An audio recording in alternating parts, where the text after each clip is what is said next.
Bonjour, merci encore une fois d'être avec nous et de passer ce moment ensemble dans la Bible pour qu'on soit tous encouragés et aussi pour qu'on soit prêts à écouter la vérité de Dieu parce que la vérité est toujours là pour nous mettre un défi, pour nous former afin que nous puissions ressembler plus à l'image de Christ. Chaque semaine, des chrétiens à travers le monde se réunissent pour adorer le Seigneur. Et on le fait à cause de tout ce que Dieu a fait pour nous, ça c'est sûr. Et aujourd'hui, je n'ai pas le temps d'énumérer tous les bienfaits que nous pouvons avoir en tant que chrétiens, c'est impossible. Mais la raison principale pour nos réunions, c'est de remercier Dieu pour quelque chose en particulier, c'est-à-dire pour l'acte d'amour le plus important de tous les temps. Ce que Jésus a fait au calvaire, quand il a pris nos péchés dans son cœur, il a été crucifié, il a été tué, et par la suite il a été enterré, et puis il est ressuscité d'entre les morts. Presque tout le monde reconnaît ce jour, le 12 avril 2020, comme le dimanche de Pâques, le jour qui marque la résurrection de Jésus-Christ. Et des millions, même des milliards de personnes prennent cette occasion de réfléchir quelques moments à cet événement qui a tout changé pour toute l'humanité. Même des personnes qui peut-être ne sont pas forcément chrétiens ou très religieux, peut-être ils prennent un moment pour penser à cet événement. Mais savez-vous que depuis l'établissement de l'Église au 1er siècle, les chrétiens célébraient cet événement à chaque fois qu'ils étaient réunis, et non pas juste une seule fois dans l'année. Savez-vous aussi qu'ils célébraient cet événement le même jour dans la semaine de la résurrection de Jésus, c'est-à-dire le dimanche. Et on voit ce modèle dans quelques passages bibliques, mais avant de les aborder ensemble, j'aimerais vous lire un extrait d'une lettre de la part de Pline. Je ne sais pas si vous connaissez, si vous reconnaissez ce nom, Pline, mais lui, il était un gouverneur romain d'une province romaine. Il est gouverné à partir de l'année 111 jusqu'à 113 après Jésus-Christ. Donc il y a à peu près 1900 ans. Et il a écrit une lettre à Trajan. Trajan, c'était l'empereur romain à l'époque. Et il lui demande du conseil par rapport aux réunions chrétiennes de l'époque.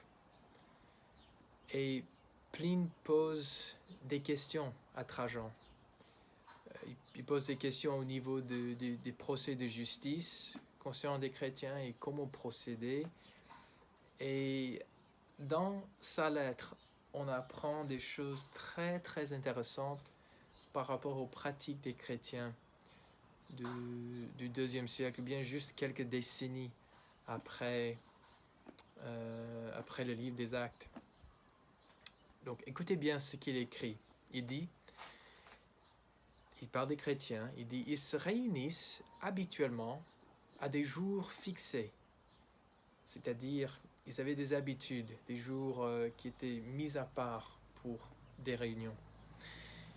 Avant le lever du soleil, pour chanter entre eux alternativement un cantique à Christ comme à un Dieu, et pour s'engager par serment, non à tel ou tel crime, mais à ne point commettre de vol, de brigandage, d'adultère, à ne pas manquer à la foi jurée, à ne pas nier un dépôt réclamé, et que cela fait, ils avaient coutume de se retirer, puis de se réunir de nouveau pour prendre un repas ensemble. Pour prendre ensemble un repas.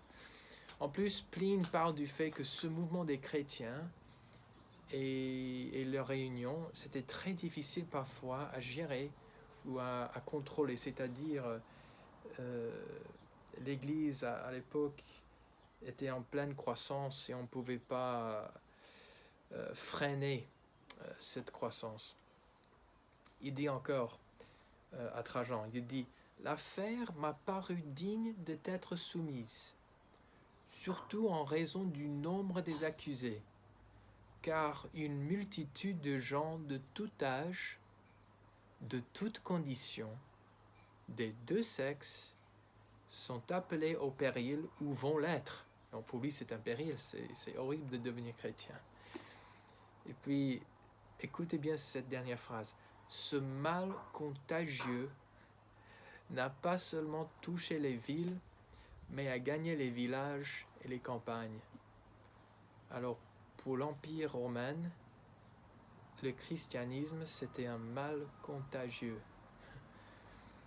Voilà une perspicacité ou bien une vision de la perception du gouvernement romain au début du IIe siècle vis-à-vis du christianisme. Bien sûr, ce que je viens de vous lire, ce n'est pas inspiré de Dieu, c'est juste quelques observations d'un témoin oculaire de l'époque. Mais cela nous donne quelques indices quand même par rapport aux habitudes des premiers chrétiens et aussi leurs priorités en tant que l'Église primitive. C'est intéressant de voir que ces chrétiens à cette époque, ils savaient exactement pourquoi il fallait se réunir. C'était non pas juste pour écouter des jolies chansons ou pas pour des raisons sociales. Ils n'étaient pas là comme des égoïstes pour chercher leurs propres intérêts. Par contre, ils étaient là pour se donner entièrement à leur Seigneur, de s'engager à vivre d'une manière sainte et aussi de partager ce repas. Il a parlé de ça, de partager ce repas que nous appelons le repas du Seigneur ou bien la Sainte Seine. Et je crois qu'aujourd'hui, c'est facile pour nous de nous éloigner de la simplicité de ces rencontres. Les premiers chrétiens que Pline avait observés, ils se réunissaient probablement dans les maisons avec une simplicité de cœur et on voyait en eux vraiment une profonde unité. Et Pline le décrit comme quelque chose de contagieux, comme quelque chose qui n'arrive pas à contrôler ou bien à étouffer. Mais ce mouvement se répandait partout, bien que ça soit tellement simple. Vous savez que Paul dit en Colossiens chapitre 1, verset 6, il parle de la croissance du christianisme et de l'Église. Il dit que maintenant, ce mouvement se trouve dans le monde entier et il porte des fruits et il va grandissant, comme c'est aussi le cas parmi vous. Bien entendu, Dieu était derrière tout ça, c'est lui qui faisait croître. Mais aujourd'hui, au XXIe siècle, je crois que parfois on peut oublier facilement la simplicité de ces réunions. On peut oublier le but de nos réunions. Et on s'attache plus à nos propres goûts peut-être, ou bien à nos propres préférences, plutôt que de faire en sorte que Christ soit l'objet de notre adoration, plutôt que de persévérer dans les éléments essentiels, comme faisaient les premiers convertis à l'établissement de l'Église. En Acte 2, En Actes 2, 42, on lit que les premiers disciples, là, ils persévéraient dans quatre choses. Quatre choses. Ils persévéraient dans l'enseignement des apôtres, dans la communion fraternelle, dans la fraction du pain, c'est une référence au repas du Seigneur, et aussi dans les prières. Si on met toute autre chose à côté et on se donne entièrement à Christ d'une manière très simple, il n'y aura aucune limite de ce que Dieu peut faire à travers son peuple. Et si on mettait ce repas au centre de nos réunions, si on était dévoué à l'enseignement des apôtres, à la communion fraternelle, à la fraction du pain, à la prière, est-ce qu'on pourrait se rapprocher un peu plus du christianisme du premier siècle, surtout avec ce repas au milieu? C'est peut-être important de réfléchir à cela quelques instants. Écoutez bien l'enseignement de l'apôtre Paul au sujet de ce repas. Il parle de cela en 1 Corinthiens chapitre 11, à partir de verset 20. Je vous invite à ouvrir vos Bibles. 1 Corinthiens chapitre 11, à partir de verset 20. Paul dit: lors donc que vous vous réunissez, ce n'est pas pour manger le repas du Seigneur. Car quand on se met à table, chacun commence par prendre son propre repas, et l'un a faim, tandis que l'autre est ivre. N'avez-vous pas des maisons pour y manger et boire? Ou méprisez-vous l'Église de Dieu et faites-vous honte à ceux qui n'ont rien? Que vous dirai-je? Vous louerai-je? En cela, je ne vous loue point. Car j'ai reçu du Seigneur ce que je vous ai enseigné.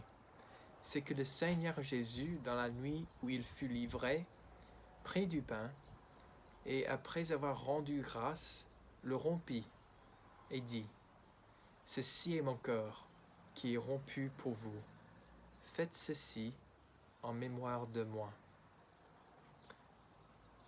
De même, après avoir soupé, il prit la coupe, et dit: cette coupe est la nouvelle alliance en mon sang. Faites ceci en mémoire de moi toutes les fois que vous en boirez. Car toutes les fois que vous mangez ce pain et que vous buvez cette coupe, vous annoncez la mort du Seigneur jusqu'à ce qu'il vienne. C'est pourquoi celui qui mangera le pain ou boira la coupe du Seigneur indignement sera coupable envers le corps et le sang du Seigneur. Que chacun donc s'éprouve soi-même, et qu'ainsi il mange du pain et boive de la coupe.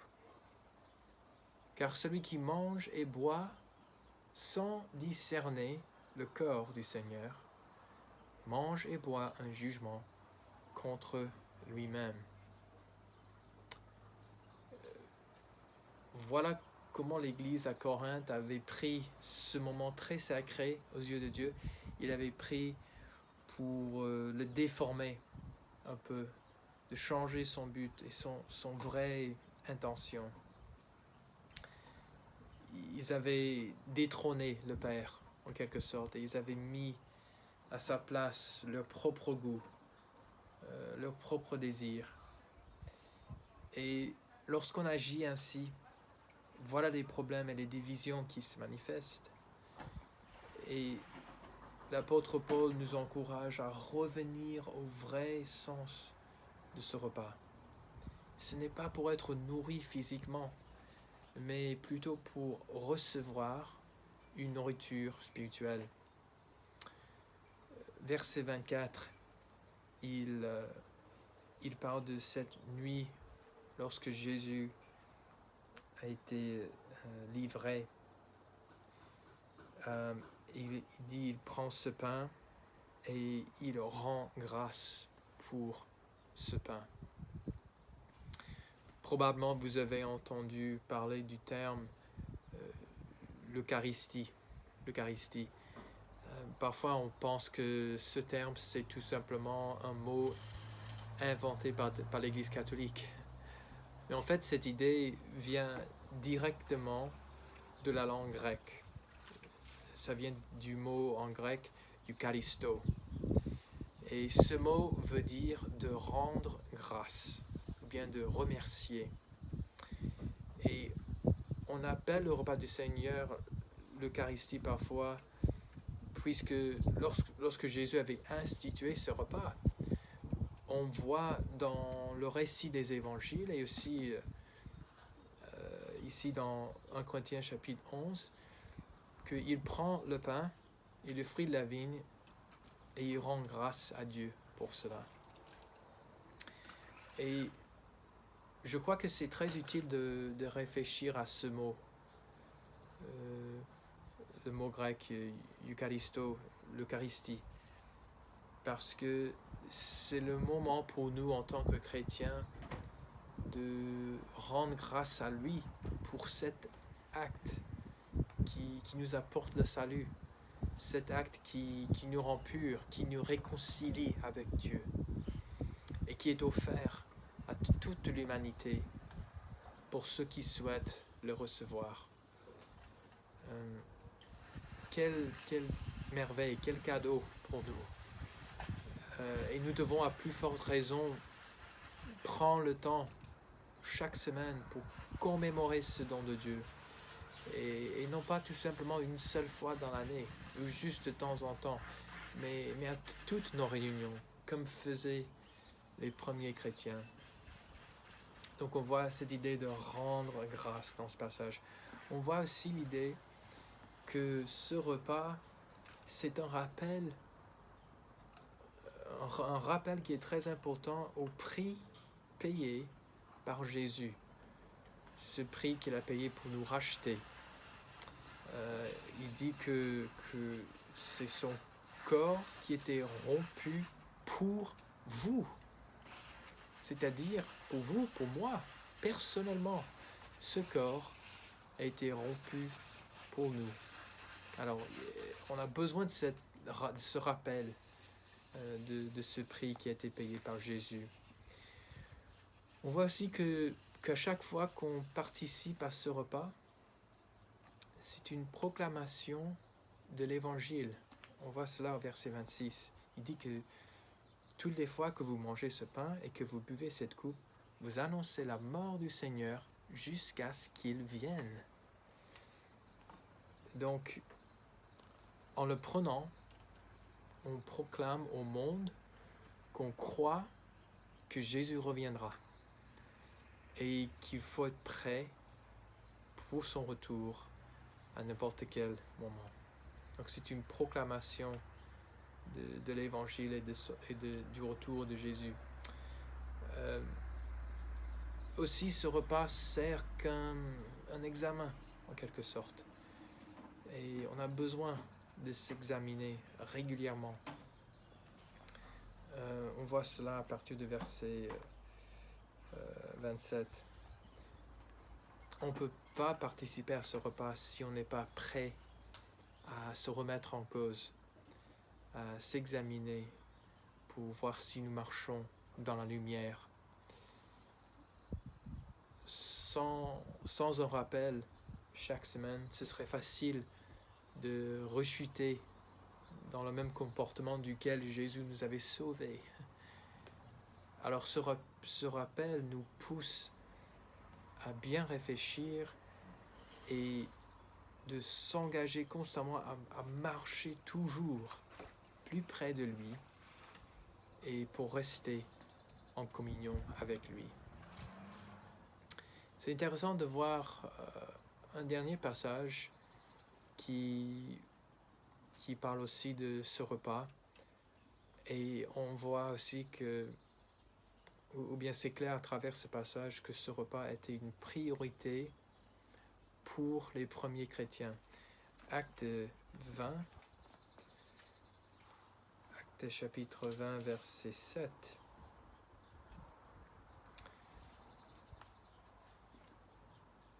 Acte chapitre 20, verset 7.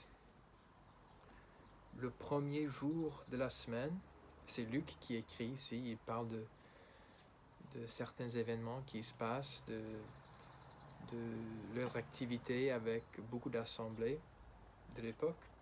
Il dit verset 7, le premier jour de la semaine, nous étions réunis pour rompre le pain.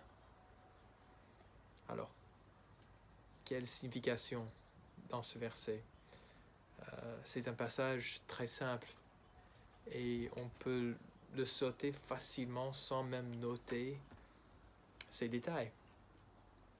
Évidemment, c'était l'habitude de ces chrétiens de se réunir le premier jour de la semaine et que l'activité principale de cette réunion, c'était de partager ce repas, de rompre le pain ensemble.